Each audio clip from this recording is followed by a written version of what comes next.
right, another ooky spooky session begins. This is your reading for the week of December 8th through December 14th. This week is Tarot of the Divine. So before I start, I want you to think of a question that you have coming into this, a general inquiry, and I want you to put that like in your mind's eye. So keep that in mind all throughout the whole fucking shebang here. So, starting with first position is our essence of the week. We've got the inverted lovers.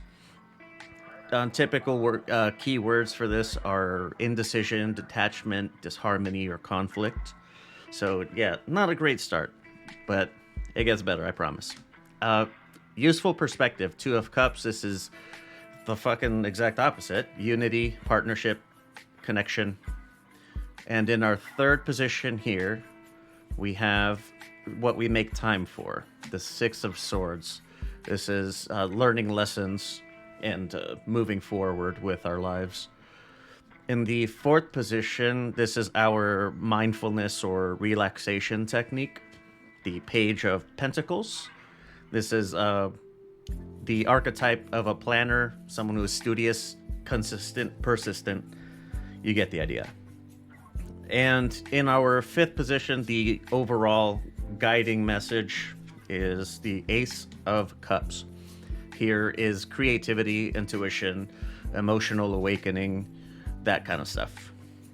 For our accoutrement, like the non-tarot stuff, Sixth Instinct, we've got the Twin Flame. The message of this is to evolve spiritually, to harmonize with the universe, the grander scheme of the world. Our angel number is 1616. This is readjustment. We're overcoming obstacles, finding support and comfort.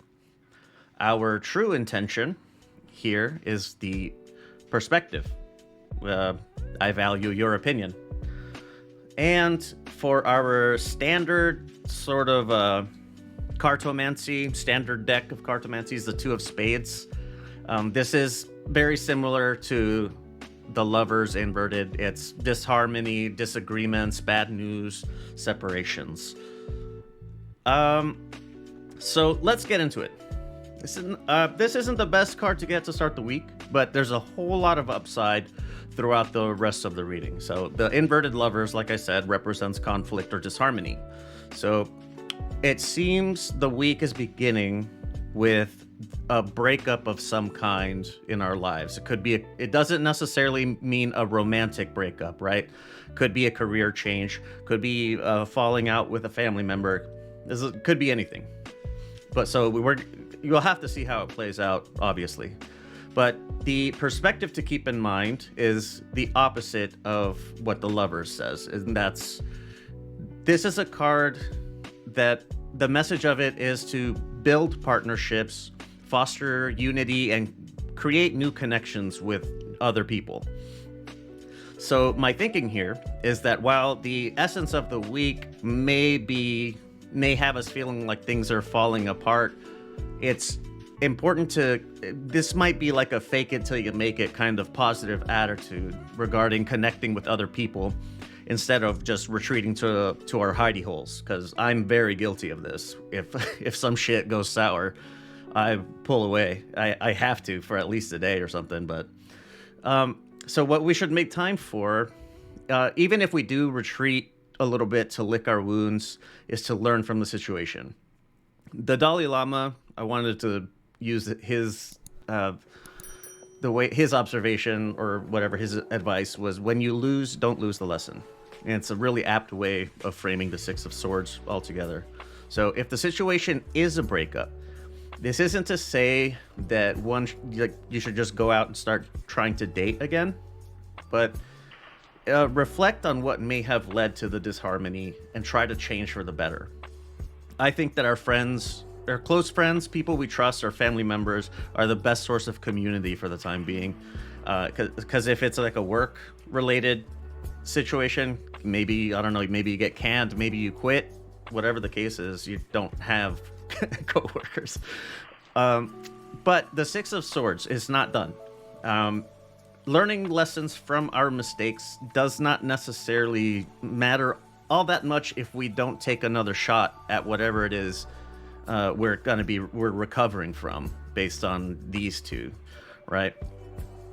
And the Page of Pentacles in this position, I think, this is where we plan what our next moves are. The Page of Pentacles in this position is perfect. If we're going to be pulling away from whatever the situation is, this is ideally what we would do as we ruminate on the whatever problem. The Six of Swords, I think, gave us the permission structure to not just accept reality, right? But to identify how we may have been at fault at this, at whatever it is. No one's perfect. We all make mistakes. And ideally, we should learn something from them. And I think that the Page of Pentacles creates the permission structure to plan our rebound from whatever it is that happened.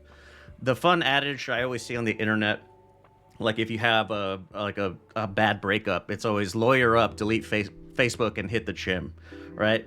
And I think it actually does fit really well in the moment if we don't take it quite so literally.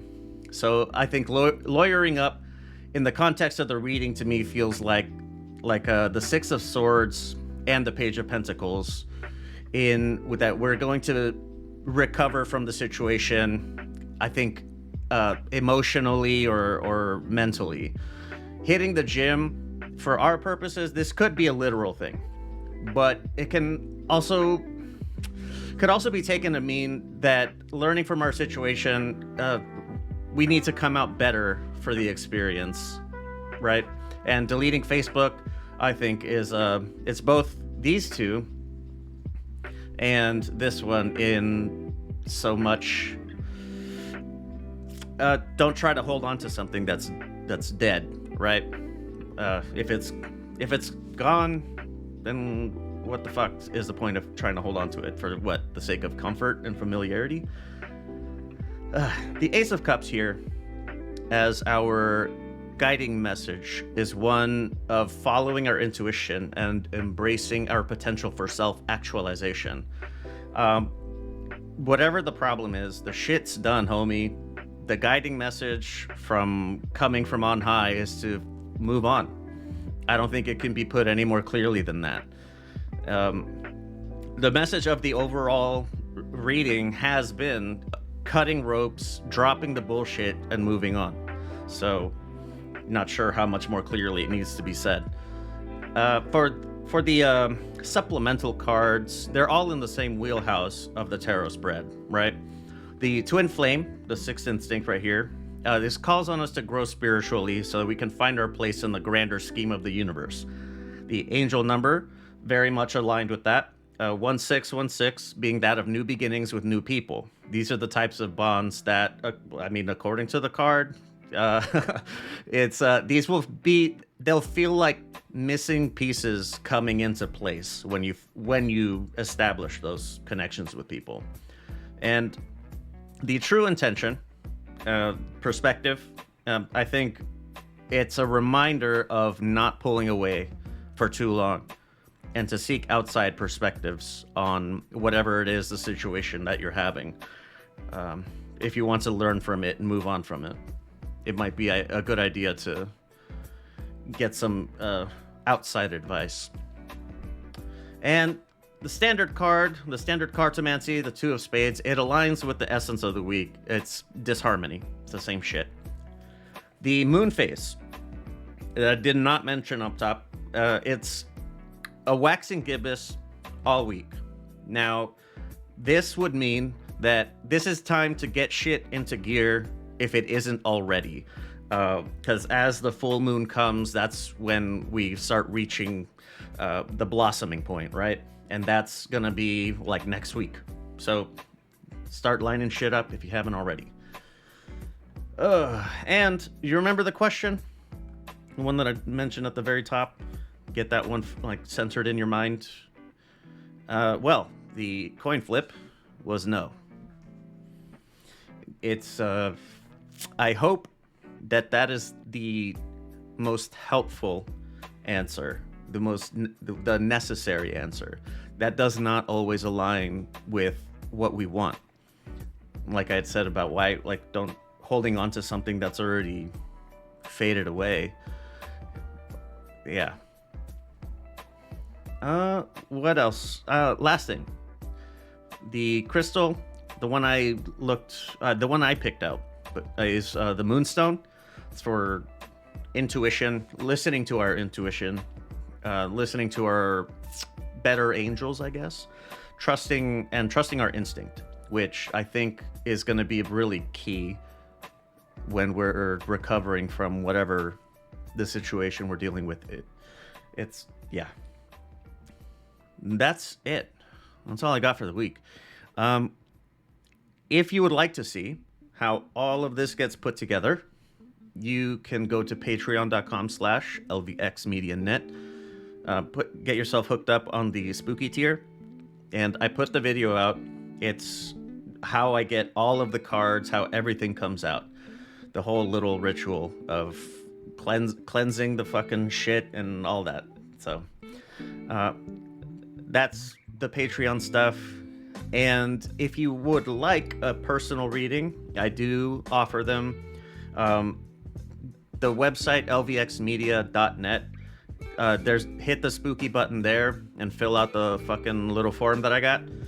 And yeah, it says on there that their readings are free. They're completely free. I do not require that you give me money for one to do one for you. So keep that in mind. But because they're free, like, I'll get to it when I get to it, kind of stuff. So if you do want it faster or sooner, then yeah, it's throwing me a little change wouldn't hurt.